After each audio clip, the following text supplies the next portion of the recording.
Pineapple Pizza Podcast discusses the histories, cultures, and beliefs of regions around the world. These stories often contain mature and sometimes disturbing content that may not be suitable for all audiences. Listener discretion is advised. I literally had a dream last night that we were recording, and I had some word that looked like piss shit or something like that. But it was pronounced like pichet or something weird like that. And I forgot to put in the, like, how to pronounce it. So I kept saying piss shit. Ah, fuck. Pichet. Like, as we were recording. That's magical, and I wish that would happen in real life. That's so much better than all the things that I dream about. I woke up from a dream this morning. I was dreaming about 101 Dalmatians for some weird reason, and the first thought that I had when I woke up is, 101 Dalmatians. That would be a lot of poop to clean up. Literally the first thought upon waking up. Oh my god. That's a lot of dog shit. Your whole yard would just be dog shit. You would have no grass. Uh-huh. It'd be gross. Because they would have killed it all with their pee. Toxic. You'd have to get like a bulldozer and just like bulldoze all the shit into like a corner of the yard. I'm sending you a picture of how well this dog sofa's working out, because it's really not. I'm so glad I wasted the money and energy carrying this fucking dog sofa into the house so that she could hate it.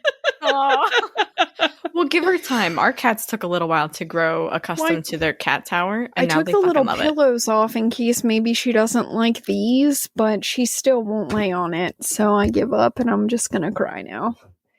Oh my god, that is so cute. Look at it. Where'd she's got her butt on it, but the rest of her's not. So. She's like, this is as much as I trust on this right now. Oh, she laid down. Small victories. She heard you talking about it and she's like, fine. Mom, God. She's like, Mom, don't cry again. I am tired of your emotional outbursts. Fine, now that you're talking to your friends about it, I will appease you and I will lay on this. Oh my god, that's so fucking cute. I love it. It'd be even better if it was the friend's couch. I'm really sad because it's not the one, like, I bought one and I sent the picture to Emily because I was like, I've lost control of my life. I just bought a dog couch. And I'm like, this one looks a lot like that one, but the one that I bought was purple, like, had like purple pillows. And so I'm sad that we ended up with gray pillows, but it's okay. Purple's your favorite color, isn't it? I love purple. Well, it's either purple or black. I'm not fucking sure. My soul is black, so it's probably black. But purple's a nice accent color, so I love the shit out of purple, though. So if I could, like, if I could just live in a giant purple and black mansion, sold.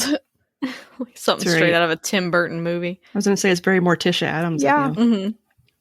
Yeah, it is. I'm obsessed with Morticia Addams, so if I end up like her, I'll consider myself lucky, and I'll have the best husband ever, so... It's true. Yep.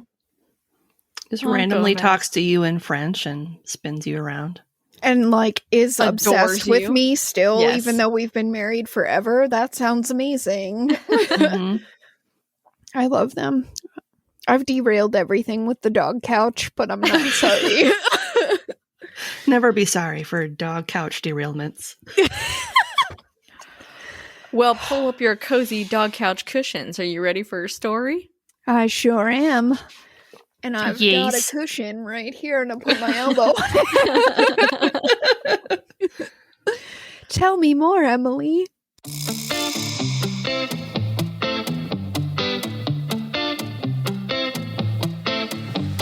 Welcome to Pineapple Pizza Podcast, where we serve up slices of mythology, cryptozoology, and urban legends. It's an interesting combination of flavors. Weird, but it works. Today's special is Cryptids of Scotland. I'm your hostess, Emily, and with me are two of my very most favoritist people in all of existence, Ashley and Lindsay. Hi. Hi. Was that a cat? Yeah, Emmett says hi, too. The perfectly timed meow threw us off. You're both just like, what? I I was like, wait, I don't have a cat. Who has a cat? Was that Emily? Did Emily just meow at me? Emily, that's the best cat impression I've ever heard. It's magical. I just threw my voice as a cat by staring at you blankly. It was amazing, though. Way to use your demonic stomach demons to project your voice. Thanks, I've been working on that one. How you guys doing? Good. The cat demons in my stomach say hello as well. Oh, now I feel left out because I don't have any cat demons. But I've been informed repeatedly that I myself am probably a demon, so maybe that's why I don't. I don't know. I bet demons could live inside other demons. We're gonna start talking about Gottlieb and Dittus I was Demon just Hotel. thinking that. Yes. Human Demon Hotel. Room for 1,000, please. I was like, maybe it's Schrodinger's cat, and you just have Schrodinger's cat in your tummy. Or do you? Schrodinger's demon cat in your tummy. Oh my god. I love everything about that. Schrodinger's demon cat either lives or does not live inside me. We will never know. Oh my goodness. So did you guys see, I think we are now trending at number 6 on the Good Pods history charts. I think it's the top 100 or top 40, I'm not sure. Top 100. Yeah, you guys are like right on my butt. Yeah, you're number 5 and we're number 6. Thank you, all the listeners on Good Pod. So that was exciting. Yeah. It was exciting. So was hitting 666 downloads in the selected period the other day. When I just randomly logged on to sporadically check, I was like, oh yes, we are screenshotting this because it will never happen again. It was glorious. It was beautiful. Demonic. Yeah. If we ever hit number 2 on the charts, I'm probably going to chuckle. I'm not going to lie. It's going to give me a good laugh. I'll probably end up being behind you. I'm always competing with the Reddit on Wiki boys. Are they history? No. No. Oh. But for some reason, they always are number 1 in history. And it drives me insane. I love you guys, but honest to God, get out of my chart.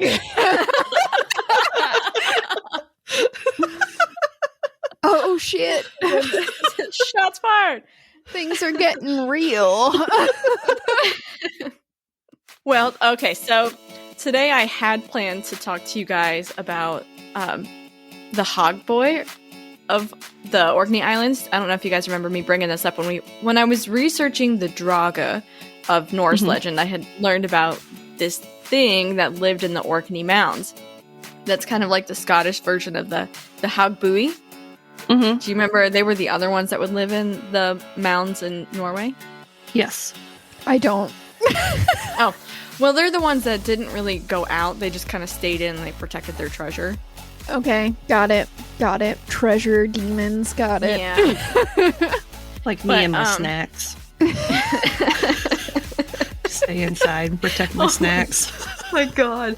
I just picture somebody opening the freaking pantry, going in and grabbing your snack, and then they turn around and you're standing right there behind them like, what you doing? Hey. Hi. And you pull a sword out from behind your back. I'd put what that were back you if I doing were with you. those snacks? Anyway, I couldn't find enough information about the Hog Boy, so at least not right now. I might have something in the future, but it looked like there just wasn't really enough to talk about to make a story out of. It would have been like 3 sentences long. Not going to be a good story. Hey, Ashley was able to like take a paragraph and spin us a tale that was truly epic. Yeah, but Ashley's like a trained, talented, skilled writer, and That's true. As she chuckles and snorts into the mic. I am not that creative. I'm not talented. I just write all the time. It's all it is. It's not anything. Although I am still proud that paragraph that was like this big became a whole episode. As you should be. I applaud you. And your verboseness. Yep, I'm a pretentious bitch. It's all right. Everyone loves it. It's their favorite thing about me. And the wind doth blow. That girl never shuts up. I swear to God. Oh my god, see, that's exactly what Joel would say about me, so. Can relate. That's magic. Since I can't tell you guys about the Hog Boy, I decided to talk about a group of creatures known as water horses and water bulls. Yay. Water horses? Yeah. There's a demonic gleam in Ashley's eye. Oh my god, please let them be hippo-like. It's very important for my soul. Are they cocaine water spirits? They do have a lot of energy, so that would explain a lot. Oh my god, they are on cocaine. This is already my favorite. And it hasn't even started yet. So I wanted to discuss these because they appear to be they're really common throughout the history of Scotland, but they're also there are a lot of them in Ireland and England lore. Okay. So I thought this was kind of cool to tie together some of our other regions, but also talk about something maybe we haven't really discussed that much before. So let's get into a little bit of the history, just a little bit of the history. A little bitty. A little bitty bit of the history. Just the tippy tip of the history. Just the tip. Just the tip of the history. Doesn't count then. If you don't move, it doesn't count. Oh no. I don't know how to segue from that one. Just tiptoe around it. So the history. But then I'm moving and it counts. Speaking of antique wooden cocks.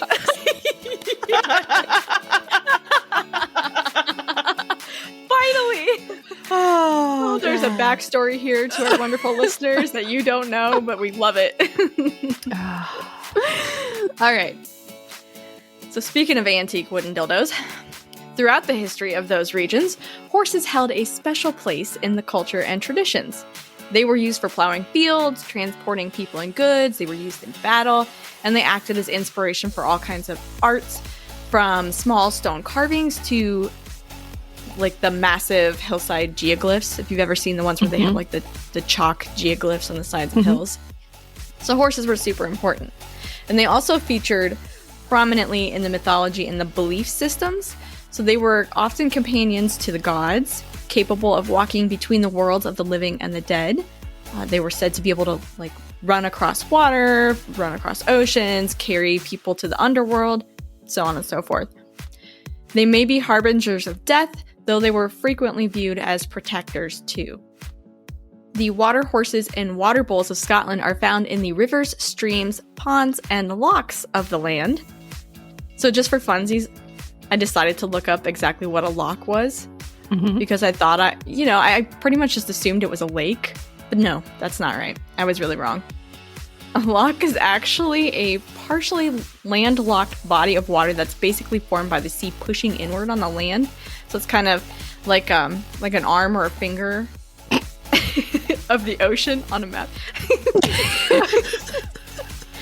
Just slowly pushing that finger in. So, okay. So think about, you have a piece like a cupcake and you stick your finger down in and you push a hole in the cupcake and then you fill it with icing. That's a loch. And that's a loch. That's a loch. A creamy, delicious cupcake loch. Okay, but then where's the pop that goes with the loch? Where's Nessie? How does Nessie get in there? This is getting so weirdly sexual. I can't handle it. I mean, if you look at a map of Scotland, there are a lot of fingers pushing in on it. So it has a lot of lochs. Especially the west side. Believe it or not, the mini episode that I wrote for one while I was working on the Scottish myth, I think I have exactly how many lochs are in Scotland in really? that. Yeah. I'm pretty sure that fact is in there. I wish I could pull it from my brain right now, but it's a lot. My brain is soup. It's high. It's a high number. Mm-hmm. My brain is soup right now. It's hot in here, so it melted. Well, that wouldn't be soup. That'd be ice cream. What's ice cream? Soup. I mean, if it's hot, I feel like it counts. Hot liquid is basically soup, is it not? Hot cheese soup. What she said. There you go. Hot cheese soup. If my brain were soup, it would probably be cheese soup, yes. She does love her cheese. Mm-hmm. Oh my gosh, when it's cold, it just congeals, and when it gets too hot, then it's cheese soup. There you go. It's Ashley in a nutshell. And you can dunk some breadsticks in it when it's hot. Oh dear God. This took a turn. So water horses and water bowls. The lore and legend behind these creatures likely began as cautionary tales, particularly for children, to kind of keep them from getting too close to the water, a lot like the bunyip of Australia, the kappa of Japan, or the vaginoi of Russia. And you two have your screens right next to each other, and it looked like you were holding hands because you were both reaching in the same direction. Aw, I would hold hands with Lindsay. I would too. Hands across America. This is going to be a wild ride. From what I read and could surmise, they are generally viewed as malevolent spirits or fae, depending on the creature to which you're specifically referring. The most widely of these... The most hippopotamus-like of these. Yes! There's the word in there that it's written down and I decided to completely ignore. The most widely known of these is probably the Kelpie. Yay! I was hoping you would do that one. Yeah, so I'd heard of the Kelpie before, but I really didn't know anything about them until I did the research for this, so they're weird. Mm-hmm. But I like them. But also not. The word Kelpie is thought to have its origins in the Gaelic words Kelpec or Kolpak, and I may be completely butchering those. I could not find translations for them, so I'm going based on like chunks of what I was able to translate. Anyway, they either mean colt, heifer, or bullock. Ooh, heifer. Yeah. Every time I think of heifer, I think of Rocco's Modern Life. I knew you were going to say that. Rocco's Modern Life. Everybody dance. Oh my god, we're so fucking weird. All three of us were immediately like, Rocco's Modern Life. Surprisingly, although stories of the Kelpie are thought to potentially date all the way back to pre-Christianity... I don't want to swallow you. Go away. It's a fruit fly. If I had a nickel for every time I heard that. You'd have one nickel And a broken bridge. By the way, I'm totally gonna attempt to make a shirt for that because I can't stop saying that to myself, and every time I think it in my head, I start laughing again. You have one nickel and a broken bridge. The earliest recorded documentation of the being known as the Kelpie was penned by English poet William Collins sometime in the decade before his death. He passed away in 1759 without ever publishing the poem. However, it was eventually published in 1784 by two others who saw its unique worth. And it kind of really its value to Scotland heritage. Mm-hmm. Scottish heritage? Heritage of Scotland? Yeah, those things. Either or of the Yep. last two, but the first one's wrong. Although this poem appeared to be essentially a discourse from one poet to another about topics that make a high-quality poem. So it's basically one guy that's like, hey, so this would be really cool if we talked about this in a poem, so you need to hit on these points. Mm-hmm. The eventual publishers recognized it for its value in preserving Scottish beliefs in the Fae, which they feared might be lost to time if his work wasn't saved for posterity. So a lot like the Grimm brothers did in preserving kind of folk beliefs. Hell yeah, Grimm brothers. Hell yeah. Murder. Incest. Cannibalism. All the things. What? Children's Is stories. it dark? We love it. Collins's mention of the Kelpie is very brief, and it seems to be basically a deceased man speaking to his worried wife. And in the poem, he says, "Dear wife, thy daily toils pursue, at dawn or dusk industrious as before. No heir of me one hapless thought renew, while I lie weltering on the Uisge shore." drowned by the Kelpie's wrath, nor e'er shall aid thee more. Like, sorry, I died. This guy killed me, and I can't help you anymore. Milk your own damn cows. Just kidding. Oh no. I'm pretty sure she probably did that to begin with. Woman's role, 1700s, probably. Since this first mention of the Kelpie, many traditional stories have been transcribed, and we now know a lot more about the beliefs surrounding this dangerous watery being. Kelpies are magical water spirits that typically inhabit running water such as streams and rivers. Their most commonly observed form is that of a black, dark gray, or white horse or pony found wandering along the banks of the waterways. When they are out of water, they will have a mane that is perpetually dripping even on a hot, dry day. When they're in the water, their tails are said to sound like thunder when hit against the water surface. They like to make it clap. They do like to make it clap. So you might even say that they're a WAP, a wet-ass pony. Kelpies can also take human form. It seems like most of the time when they take human form, it's as a man who's trying to lure unsuspecting women to him, but there are some stories of them becoming women that then lure men. In either case, there's a dead giveaway that this person that you're looking at is actually a Kelpie, and that is the presence of water weeds in their hair.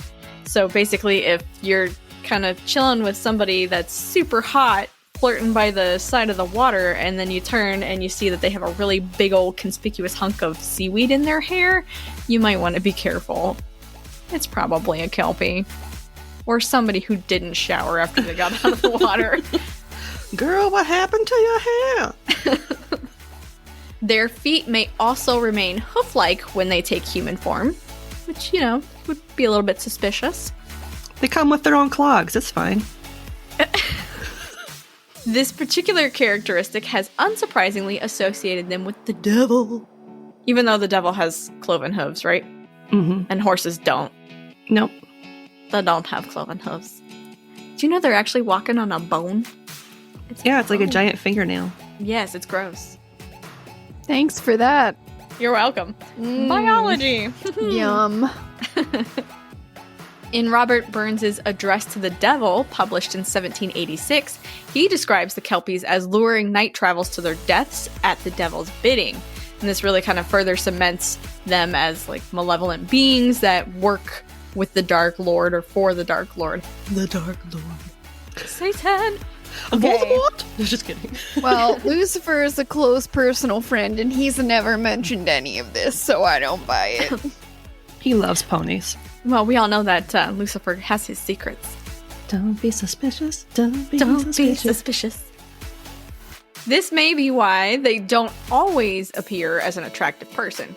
Sometimes they are seen as highly aggressive, rough-looking hairy men. And in this form, they don't really bother trying to trick people. Instead, they basically just jump on top of them, crush them to death, and then rip them apart and eat them. Wow, that escalated quickly. It really did.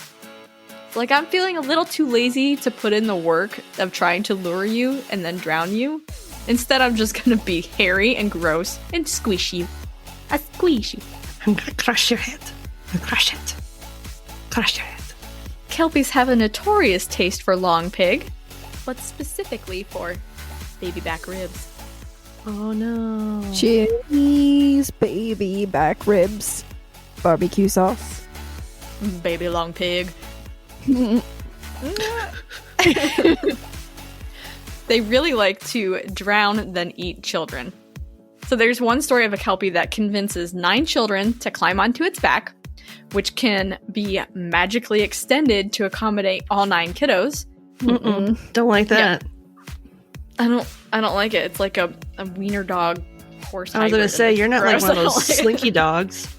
Don't it's do like, it's like cat dog, but don't bring cat dog into this. Cat dog would never murder 9 children and then eat them. So when the 10th child that's hanging out, and it's like, okay, I really want this 10th kid. But the kid doesn't climb onto its back. Instead, it strokes the Kelpie or the horse's neck. The child's hand then becomes fused to the horse. In another version, the child touches the nose of the horse with a finger, which then becomes stuck fast. To free himself and save his life, the child has to cut off the attached part, so either the hand or the finger, and then watches as the other 9 children are dragged out to the water, drowned, eaten, and then their entrails are chucked back to the shoreline. And the kid's like, trauma, maybe? That's a horrible day at school. Worst field trip ever. Enjoy living with your trauma, little Stumpy. Oh, no. Oh, no. Oh, He God. never did like ponies after that. We couldn't figure out why. If they can't trick or catch their intended victims, their other magical power, besides grossly extending their back, is to summon a flood to drown the victims. So one way or another, they'll sweep you off your feet, eat you, then hand your soul over to Satan. Kelpies are also insanely strong in their horse form. Some say as strong as 10 horses, others say as strong as 100 horses. So either way, they're going to be pretty intimidating. That's a lot of horsepower. That's what I thought too when I was reading it. True. It's very true. Especially pre-cars. It's a lot of horsepower. But this super powerful stretch arm strong horse thingy isn't invincible. There are a few ways to kill or tame a Kelpie. They can be killed with silver bullets, which one site turns them into gross jellyfish-like boogery masses. So like you kill them Ew. and then they kind of, yeah, gelatinize. I don't know. It's gross. Well, gelatin is made from bones, so Yeah. Isn't it typically made from, like, horse hooves? Isn't that what Oh, they say? no. It's made from horse hooves? I don't know. See, I always heard that they used horses to make glue, not gelatin. Oh, I thought the horse hooves were used for gelatin. I'm gonna Google it right now. Which, so now I that can I'm thinking finish. about it, is even more disgusting because the hooves are fingernails. I am so traumatized by all of this because if you think the Kelpie's sticky, horses make glue, it turns into jello, and you eat jello and it's made from horses. I think I broke Emily. traumatized. Hold up. I'm looking it up right now. That's why Jell-O isn't. Ew, vegan it's or even whatever. worse than I could have possibly imagined. Is everyone ready? No. Fuck my shit up. This is from PETA.org. Gelatin is a protein obtained by boiling skin, tendons, ligaments, and or bones with water. It is usually obtained from cows or pigs. Well, at least the horses are just glue. That's good. I just it rocked though? everybody's world. Emily's Is it though? face. I don't know if that's true or not, but I always heard that they take old horses to the glue factory. Like it could just Yeah. be that could just be like a thing that people say, but that's what I always heard. The expression was when you have an old horse, you take it to the glue factory. Yeah. See, here I'm thinking of that scene in Julie and Julia where she's basically making the meat jello, and now I get it. I get it. It's gross. Oh, fuck, the horse thing's true, and I don't want to read the rest of it. Well, I have another fun fact that might be a little less gross. Artificial vanilla flavoring is beaver anal gland. It's beaver butt. Nice. It's better than bones I am- and skin. By the time we are done here, I will never eat again. Yeah. Glue has been produced from animals for thousands of years, not just from horses, but from pigs and cattle as well. Only a few of the glue manufacturers still distribute glue made from animals. Bookbinders use animal glue because it is slower to set. The more you know. I feel bad about how many books I own now. I know, part of me was like, should I pet my books now? Like, sorry. I love you. Should I feel worse about that? I also eat pigs and cattle. Do you think your books are haunted by the ghosts of the animals who made them? If they are, they're the calmest ghosts ever. Yeah. Nay. Alright, so Kelpies. Gross boogery masses when they're killed, if they're shot with silver bullets. You can also defend yourself against a Kelpie with the sign of a cross, or by invoking the name of God. So, I mean, that makes sense if they're kind of associated with the devil. but they can also be tamed by their bridle. So a bridle, if you can't picture it, is basically all the headgear that a horse has. So that's like the bit, and then you can attach... Well, okay, so I think the bit is actually separate. The bridle is what the bit and the reins get attached to. It's all that leather work that goes around a horse's head. Yeah, I'm pretty sure that's right. Yeah. It kind of looks like a horse muzzle almost. Mm-hmm. But yeah. So that's used to control a horse's movements. So if a person can somehow gain control of this and remove it, then they have control of the Kelpie itself. Supposedly, if a person looks through the holes in the bit, so they pull the bit out of this, they will see the magic of the world around them that was previously hidden. So they'll see like witches and fairies and demons and stuff. Why would you want that? Well, okay. Have you guys seen Free Guy? Yes. Yeah. Yes. It's like so think of the sunglasses. It's like the sunglasses. You never know what you're missing out on. So some stories claim that gaining control of this bridle will bring the Kelpie to heel, and then people can basically use it as like a workhorse around their farms and stuff. Others claim that if the Kelpie is separated from its bridle for 24 hours, it will die. It is rumored that the McGregor clan passed a bridle down over several generations, which they claimed an ancestor had taken from a Kelpie that once made Loch Ness its home.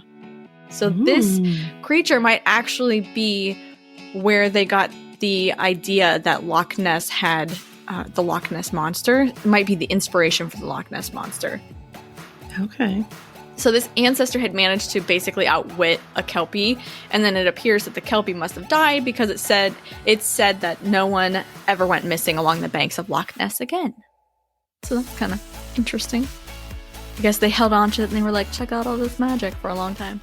It's just full of LSD. Get cocaine. That makes sense to me. What Lindsay said. It's always drugs. It's always drugs. Everything is LSD, and you just need to know.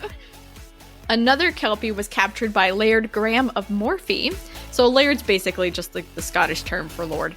Mm-hmm. So Grammy Boy forced this Kelpie to help him build Laird's castle. Graham Cracker Boy. It took 7 years to complete, and when it was done, Graham Cracker foolishly freed the Kelpie, who ran off and threw a big ol' fuck yeah over his shoulder as it left. Have fun not masturbating, Graham Cracker. Here's the thing, in my head, the Kelpie sounds like Eric Cartman from South Park. Becky! Fuck you guys, I'm going him. That was it exactly. As the Kelpie dived beneath the surface of the water, it cursed the Laird, leading to the death of the Laird and his son. And unfortunately, the Laird was not canny. He did not come back to life. Oh. Whoops. I mean, is it fortunate though? Because how many times has Kenny died horrible deaths? Interestingly, in both of these stories, the men attacked the Kelpies first, and both the Kelpies ended up saying something along the line of like, hey, what's the big deal? Like, I didn't do anything to you. What's going on? So really, who's the bad guy here? It's always people. The legend says that the Kelpies are malevolent, but to be fair, we attacked them first. So what you're saying is, we're the bad guys. Duh. Duh. Duh. Okay, I'm done. There's another story in which a lonely Kelpie falls in love with a human woman, so he takes the form of a human man to try and win her favor. Unfortunately, she notices the telltale water weeds in his hair, so she removes his necklace, which is what his bridle looks like when he's in human form. Oh. And then she kindly forces him to work on her dad's farm as a horse, as a workhorse. Aww. Yeah. So eventually, she does give him back his necklace, but she tells him that the only way she'll be with him is if he keeps his human form. So the poor guy's so freaking desperate that he's like, yeah, okay. So he keeps his human form and they get married. Okay, but what happens if you get pregnant by one of these Kelpie things? Are you going to give birth to a horse? So there are some legends. I didn't include them in here, but there are some legends about cows that mate with Kelpies and how they create like a half water spirit. So you will create something that's half water spirit, half human then. Oh my god, I feel so sorry for whoever has to push that out. It's not gonna be fun. Is that how centaurs are born? Hopefully they don't have hooves. Water when they're born. centaurs? Right? Can you Ugh. imagine how bad it would hurt to give birth to something that's like half horse? No! I don't even want to give birth to a regular baby, let alone a half horse one. I never really thought about it before, but now I feel bad for horses. What if it's Right? not born with its bridle and it's just like a jellyfish? And then magic happens and it gets its bridle. Ooh, It comes out. That's when the real magic happens. What if, Lindsay? What if? Oh my god, this is derailed so badly. I wasn't able to find any contemporary encounters with Kelpies, which really isn't a huge surprise. Regardless, they still very much live on in the memories of the region. Like, they are still widely popular there. There is a 2007 movie, The Water Horse, where a young boy finds kind of like a weird egg along the shores of Loch Ness, and it eventually hatches into a water horse. The boy and the water horse are pretty chummy, they become best friends, and guess what the famous creature eventually grows up to be? The Loch Ness Monster? Ding, ding, ding. Yes. What do we have for me, Johnny? The satisfaction of being right. Yeah. You know what? Sadly, I will take it because being right is awesome. There were also a pair of large sculptures known as the Kelpies that were erected in 2013 next to the Forth and Clyde Canal between Falkirk and Grangemouth. These were meant to pay homage to the heritage of the region and the importance of workhorses to the success of the canal system. So it's really like the canals really wouldn't have been what they were without the workhorses of the region. And that's it for my story of the Kelpies, our first dish. Ingredients for this dish were sourced from a page called The Kelpie of Loch Ness on folklorescotland.com. William Collins's Ode on the Popular Superstitions of the Highlands of Scotland, a newly recovered manuscript by Claire Lamont, accessed on jstore.org. A page on timberbushtours.co.uk called Scottish Folklore Kelpies. Go ahead, get your chuckles out. Timberbush is my nickname in college. Oh my god. Oh no. It's going down. I'm yelling timber. That's all I got.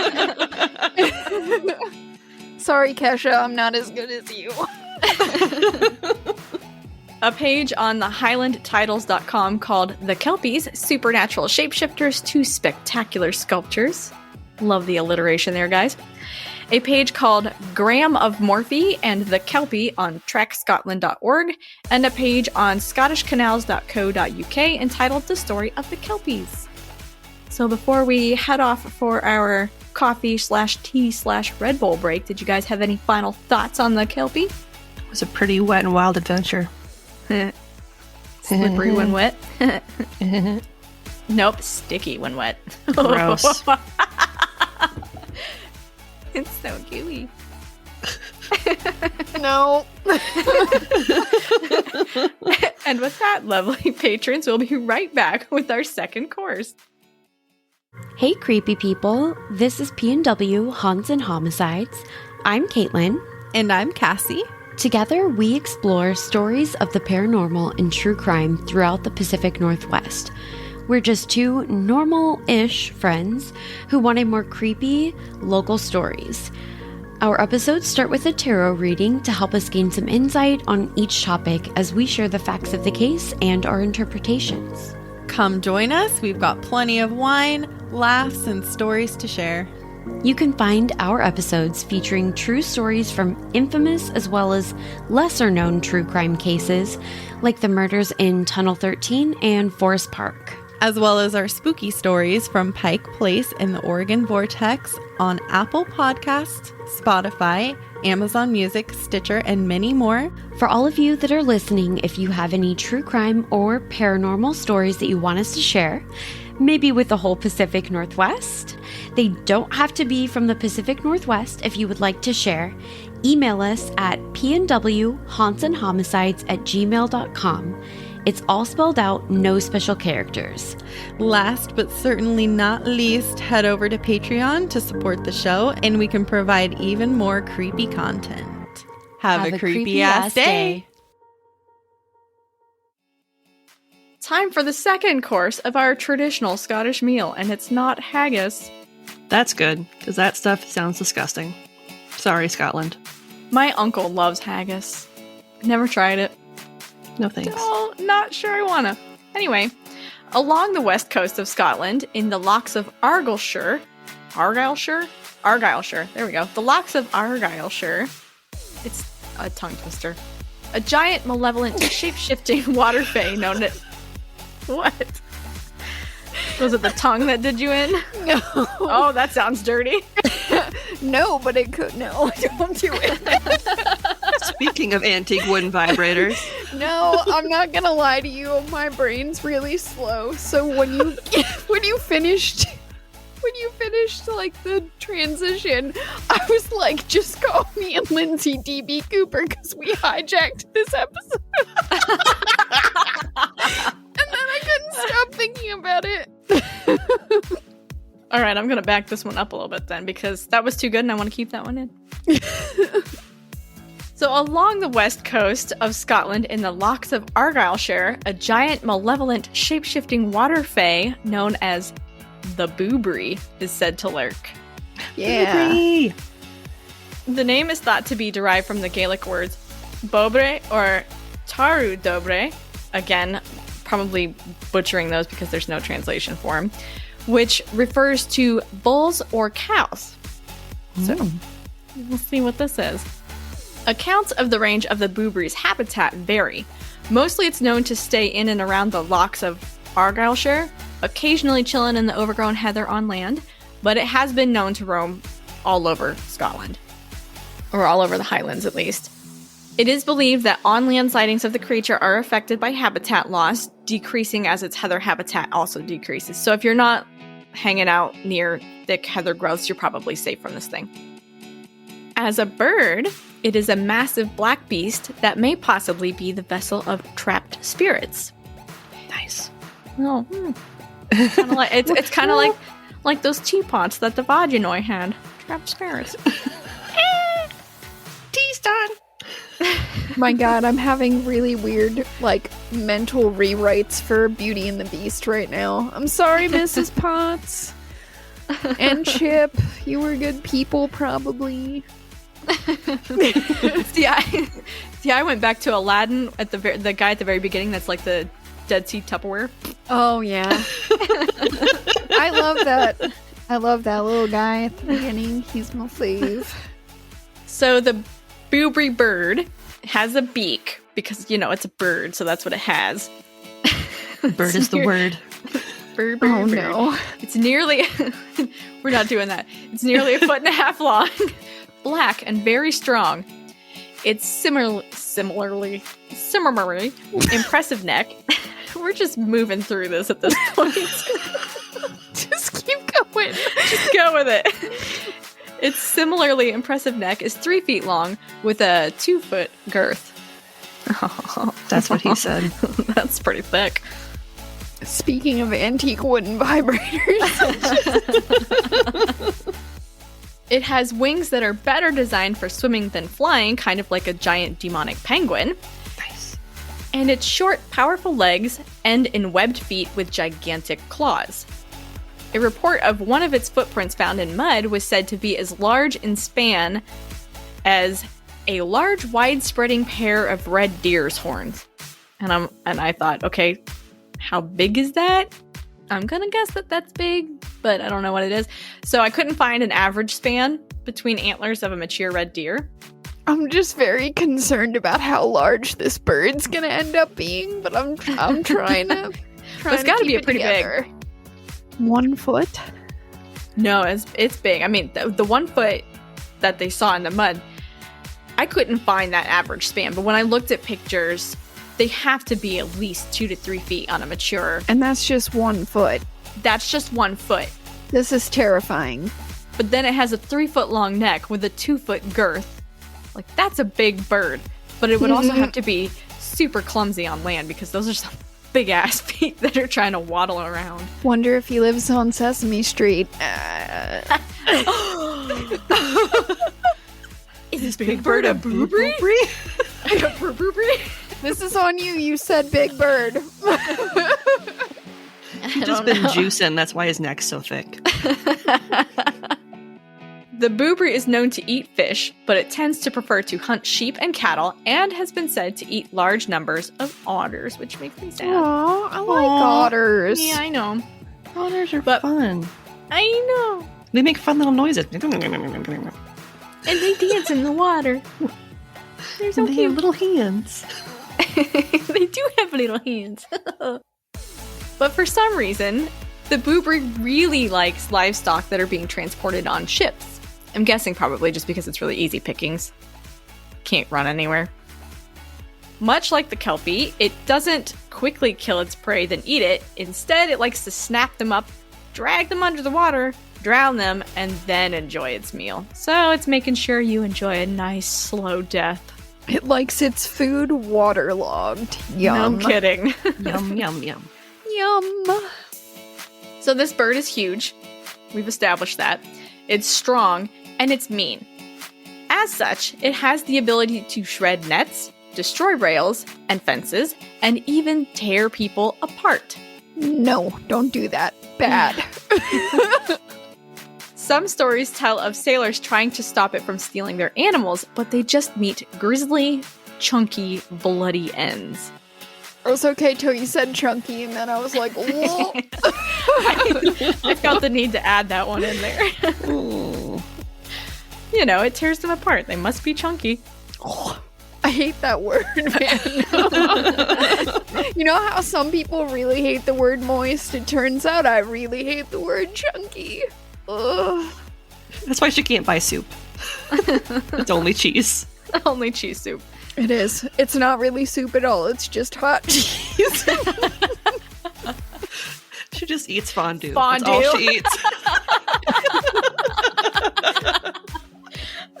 Love you, Linz. Hot, steamy cheese. You heard it first. That's what's in my brain.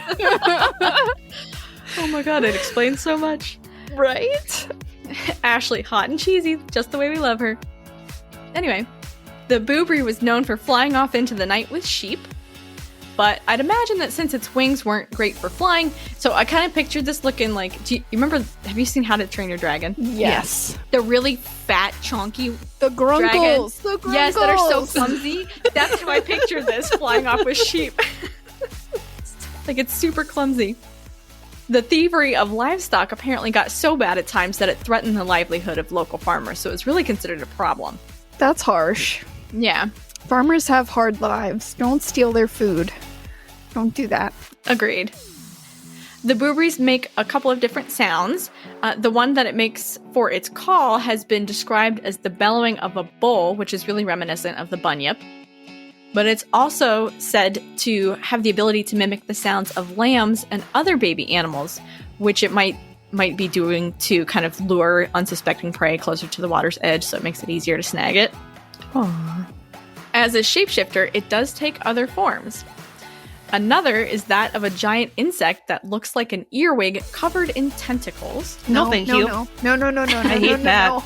Yep, Nope. it's gross. Kill it with fire. Yes, kill it with fire right now. It generally appears in this form during the summer and is known to suck the blood of horses. Why? Get out of here, chupacabra.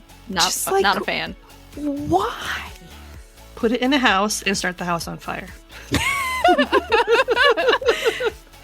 I don't need a house anymore. It's cool. I've always wanted to commit arson. Woo! Oh, no. Why did you burn your house down, ma'am? There was a Boobrie in it. If you would have seen this thing, you would have burned the house down too. It has also appeared as a water horse or a water bull. So that's kind of where it gets all its lovely names from. Water bowl. Mm-hmm. When it appears as a water horse, the Boobrie is said to gallop on the top of the water, and the sound of its hooves on the water are the same as that if it were on land. That's weird. Which I is like kinda that. cool. I like that. Back in the mid-1800s, I couldn't find an exact date, renowned scholar and folklorist Campbell of Islay, who specialized in Celtic studies and was a leading authority on the subject, published several texts entitled Popular Tales of the West Highlands. So I could access these texts, but I couldn't find an exact publication date. Don't know. Go out and Google it if you really want to know. Google it. He noted a few stories related to him of encounters with the shape-shifting beast. The first of which was pretty short and sweet. He said that the creature basically terrified a minister out of his propriety. So basically, what happened was that they think that the Boobrie put a glamour on the minister and his servant to make each of them think that the other was a Boobrie, so they basically just screamed and ran away from each other and never went back. And that was that story. That's kind of funny. Another tells of a hunter that was near a loch on a February morning, specifically, when he saw a Boobrie and tried to shoot it. He waited out until the water was up to his shoulders, but before he got to it, it dove under the water. Dived under the... whatever. It went under the water. The story says that he stayed out there for 45 minutes before going back to shore, where he waited another 6 hours to try and catch it and kill it. But I think this is probably pretty ludicrous. It's February in Scotland. You were in ice-cold water for 45 minutes. You are not going to go literally chill on this side of the lake for another 6 hours. You would die. Unless you're really dumb and you got nothing but time. Well, you do have nothing but time because it's the 1800s, right? But yeah, it's still cold. Yeah. Yeah. Don't do it. Go wave at a ship or something. It's much more fun. He didn't get anything out of it. I mean, he never ended up getting the Boobrie, so he just sat there cold for 6 hours. Almost 7, really. And that's how Pop lost his legs. He's the real Stumpy in this story.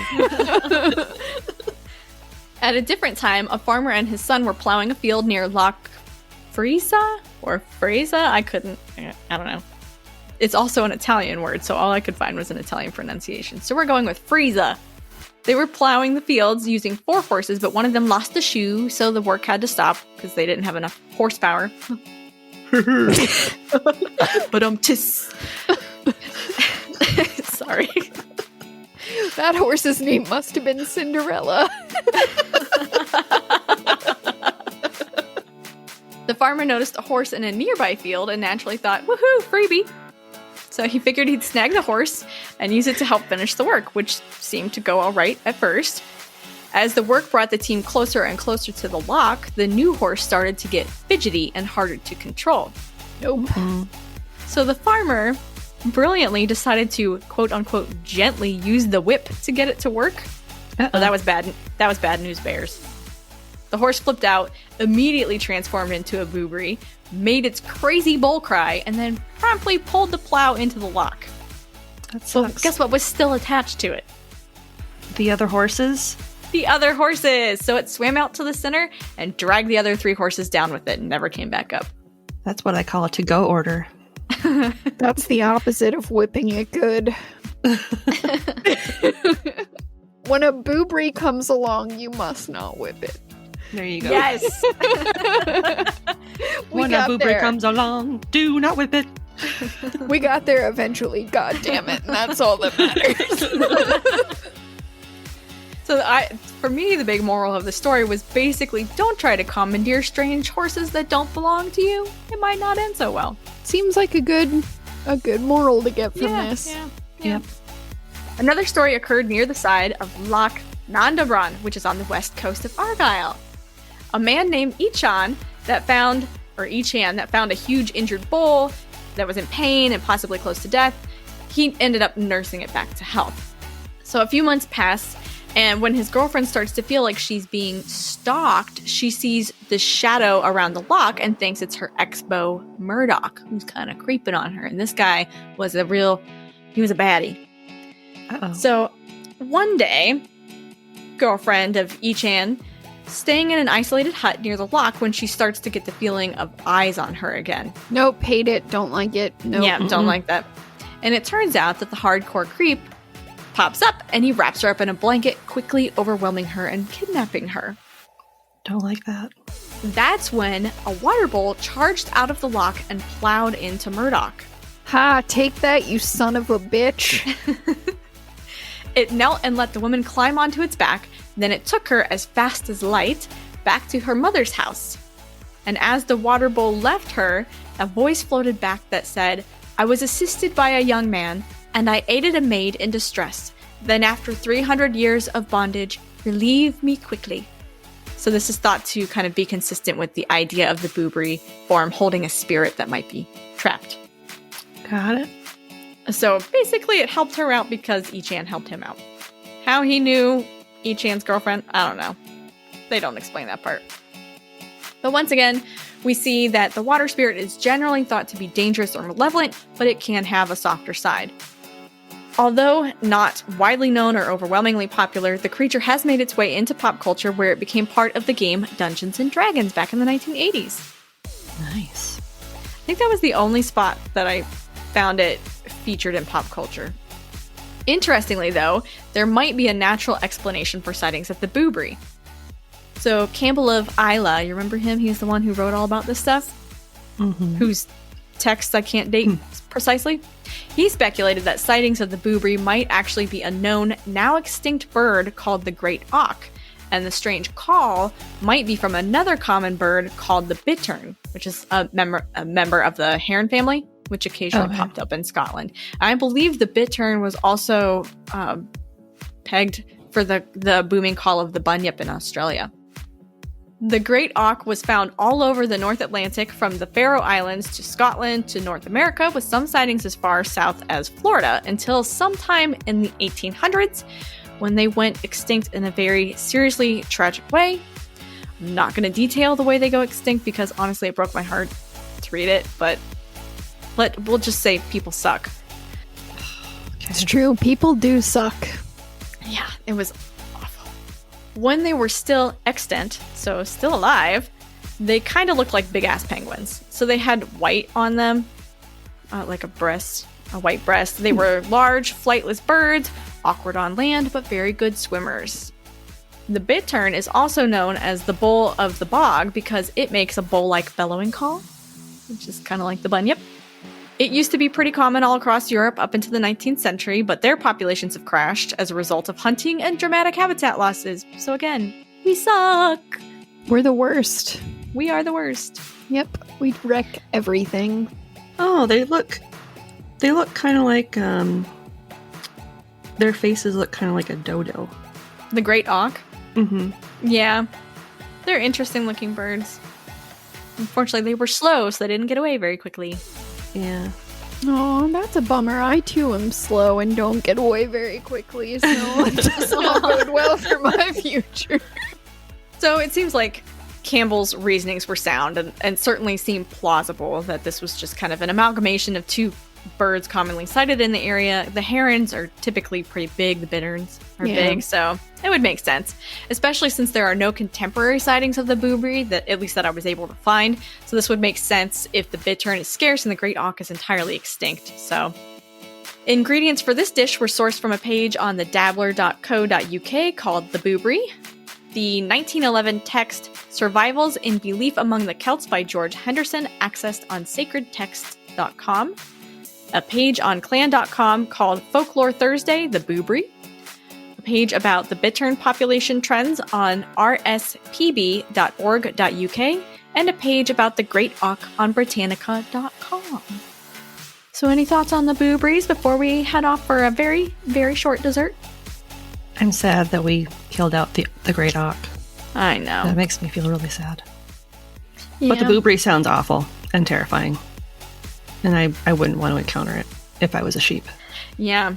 So I thought it was interesting that the Boobrie, I believe, is considered fae, whereas the Kelpie is considered wobber spirit. Wobber weaver mama. It's a water spirit. It's a weeble wobble, but it don't fall down. Oh my god. I love those. Yeah, so the Kelpie's a water spirit, the Boobrie is fae, so they're two different things. I thought that was kind of interesting, even though they sound very similar. Yeah.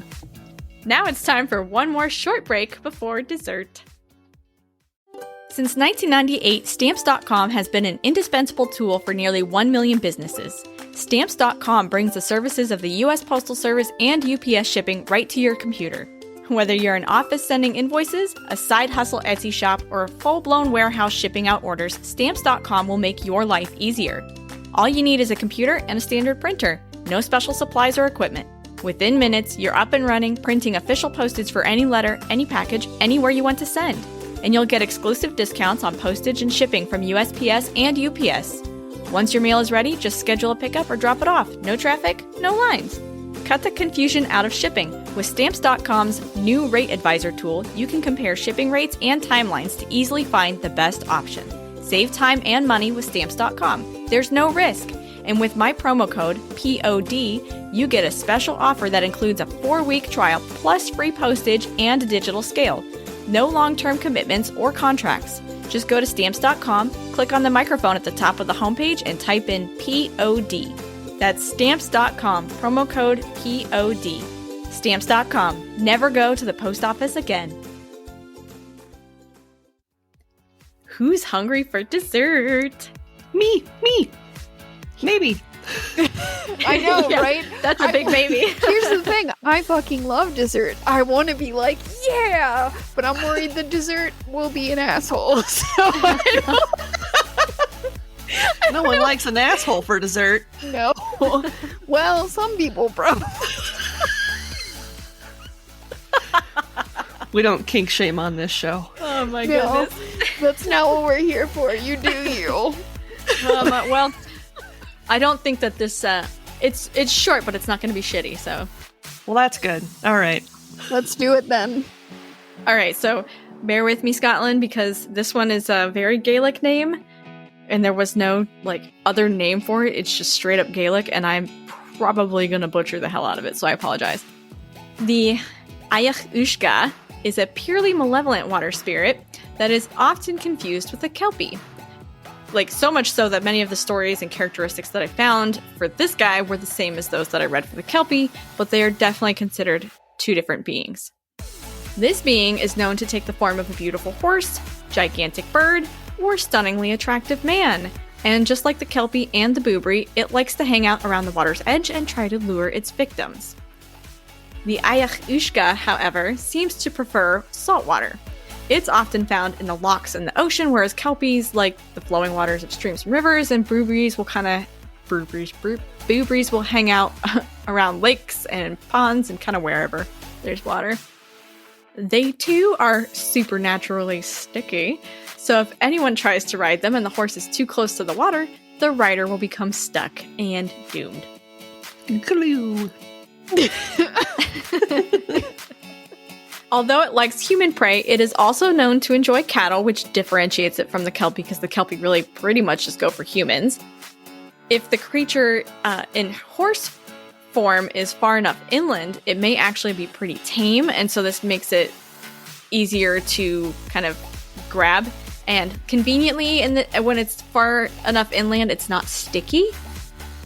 So you can ride it around and not have a problem, I guess.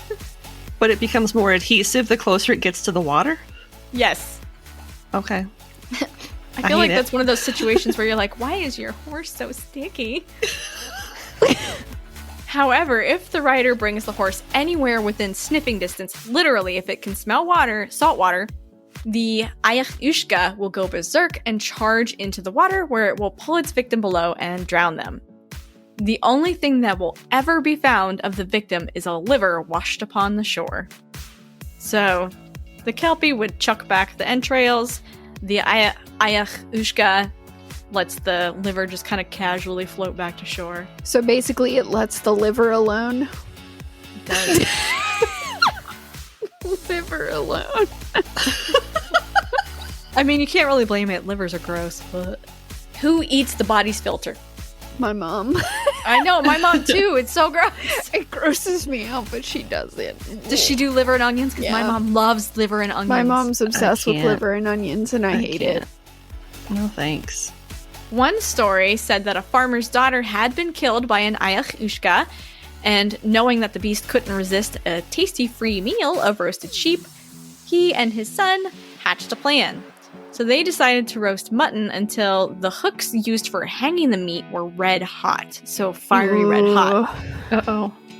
The beast, smelling the meat, slowly comes out of the loch and out of the mists, climbs up onto land, comes to collect its free meal. And that's when the men descended upon it, stabbing it to death with the red-hot hooks. Ouch. Okay. Yeah, that's a way to go. I mean, it deserved it, but holy shit. Ouch. Shouldn't have been such an asshole and you wouldn't have got hooked in the face. I mean, can we say that bears deserve it when they kill somebody, you know? Food. They're doing what they do. Once it had been defeated, all that was left of the Uisge was a nasty pool of sludge. Gross. Was it sticky? I don't know. It didn't tell, but I would assume it probably was. Left a nasty Gross. stain on the grass. Does it make a nasty splurshing sound when it... Ugh. The grass never grew quite right in this spot ever since. So I did see one interesting take on this particular creature that I found on Folk Realm Studies. And I want to quote this because I really couldn't think of a better way to really phrase it. So they said, quote, "Some people think the Uisge is a water spirit that guards the watery path to the afterlife where our ancestors live on. Its task is to test the person's worth. If it does not kill you, then you are judged worthy and are carried to the underworld to join our forefathers." So if it doesn't kill you, it kills you anyway? Right. So when I was reading this reminded me of those witch trials that they used to do where they would like throw The you ducking. out. Yeah. Yes, the Yeah. ducking. So if you sank and you died, You were then innocent. You were innocent and you went to heaven. But if you floated, then you were burned or hanged anyway. So either way, you were screwed. Either way, you're a witch. Yep. Either way, you're a witch. And that's the Uisge. Ingredients for this dish were sourced from a page on folkrealmstudies.weebly.com called Scottish Legends, the Uisge, I keep calling it Uisge. A page on mysteriousbritain.co.uk called Uisge, and a page on Oxford Reference by the same name because I didn't want to say it again. Any thoughts before we move on to something good? I didn't like it. Oh. But at least it wasn't shitty. I'll give you that. It was sticky instead. Woo! Sticky rice. Sticky, maybe a little gooey. So it's tapioca. It was tapioca. It was tapioca. A little chunky. Oh, It's figgy pudding. that word. What? It's not time for figgy pudding yet. That's true. We need to wait. There's Thanksgiving still to come and Halloween. Shh. Second Halloween is after first Halloween, and I will hear nothing else. You're like the Hobbit of Halloweens. I need 2 Halloweens. Thank you. So did either of you have anything good you'd like to share tonight? Well, I do, I guess. So I got my dog a dog sofa, and listen, I don't care.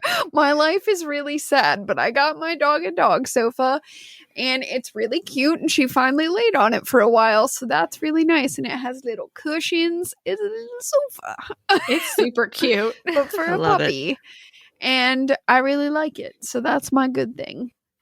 Did you put it right next to your big sofa so you guys are each sitting on a sofa? Right now, it's right next to the chair that I'm sitting in because That's she cute. likes to be with me when I'm doing stuff. So And she's like, "Hey, Mom, want to hang out?" she's like, "Hey, Mom, pay attention to me. Mom, Mom, Mom." Trying to think what my something good could be. I can go next if you'd like to keep pondering. Sure. Okay. So my something good is I am just about wrapped up with my thesis.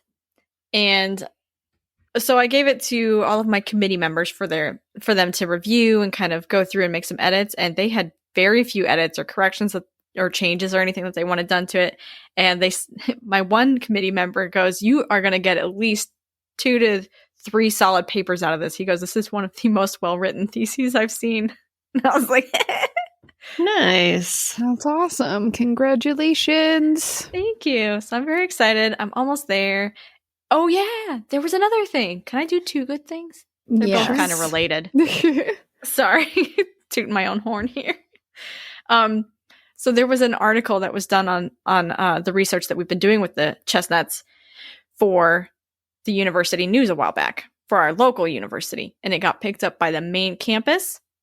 And so that news went out apparently globally, because we have alumni that are all over the planet that get the news. And now I'm getting emails from people in Canada, people over like all the way in Iowa who have American chestnuts that want to talk about them, that want to talk about the pathogen that I've been researching. And I've even been invited to potentially research on one of the biggest American chestnut research projects currently underway. So I'm very excited about that. That's awesome. So Emily is kind of a big deal. Woo! She is. They haven't met me in person. They only read about it in an article. She's a beautiful Lorax. I try. My something good can be... I started reading this book a couple weeks ago called Women Who Kill, I think. Or Lady Killers. No, I gotta look it up. I think it's Lady Killers because you talked about it on Yield Crime. Yeah, Lady Killers. So I'm a little over halfway through it. And I find it very enjoyable because, for one, I like learning about different women who do stuff like that, because that's the kind of person I am. With this grin on your face as you talk about it. I like learning about murder. And I am also enjoying it because there are a lot of cases that are mentioned in the book that I can potentially do on Yield Crime that I have not covered so far. So I'm excited to be adding some more ladies to the long list I have of potential topic ideas. So that'll be fun. I love how many women you cover on your show, because I feel like so many true crime TV shows or podcasts or whatever, because there are loads of them, focus on men and male serial killers, and it's almost treated like women are so kind and gentle, they could never be that evil and do something so dark. And this is just evidence that we're just as fucking dark as everybody else. Oh, yeah. Do not underestimate us. Don't push us. We will poison you. But yeah, not really. Some of the ones that I read about that I can't use because, you know, they happened after the 1900s, were really bad. And I was like, oh, Jesus. All right. So on the one side, I'm kind of glad that I can't do them because it was pretty messed up. But yeah, we can be equally as dark. It's a good read. Before we close the restaurant for the night, I would like to read a review from a very satisfied patron. And this, I think, is our last review that we have right now. This one is posted on Podchaser, coming from John Consignato. Pineapple on pizza is a controversial topic. Psych, it's bomb AF. Pineapple Pizza Podcast, on the other hand, is nuclear bomb AF. Whoop, whoop. Lindsay, Emily, and Ash together is the perfect recipe. The combination is too Gouda to be true, with savory tales of mythology, urban legends, and many more. The chemistry is amazing. The back and forth, chef's kiss. So don't be a weird dough, and please tune in immediately. With the puns. We love it. Oh, John. I love you, John. Thank you, Never John. change. Well, I think it's about time to close up the restaurant for the night. Thank you for visiting our beautiful pizzeria and enjoying a wet and sticky slice of Scottish legend. Pineapple Pizza Podcast, sweet and cheesy. Not everyone understands our awesomeness, but we're glad that you do, ? If you're enjoying the show and you'd like to help support us, check out our TeePublic shop for some amazingly fun and funny merch. Or if you want to do a one-time donation, you can do that on buymeacoffee.com and buy us a fresh slice, because we can never get enough. Of basically anything, if we're being honest. If you absolutely love the show and you want to check out some fantastic bonus content, you can become a donor on Patreon and earn all kinds of amazing benefits. We have 3 tiers to accommodate almost any budget. The $3 Mythbuster, $7 Cryptid Hunter, and $15 Storyteller. Become a patron today and start enjoying all the perks and extra content right away. Don't forget, you can find us on Twitter and Instagram at Pine App Pizza Pod. That's Pine App APP Pizza Pod. You can also send us questions, comments, and topic ideas at pineappizzapod@gmail.com. Remember, there's the 2 P's in app. Otherwise, you're emailing someone else, and I don't want to be held responsible for that. Thanks for stopping in for some deliciously weird morsels, and just remember, no matter how you slice it, You're awesome. And we love you.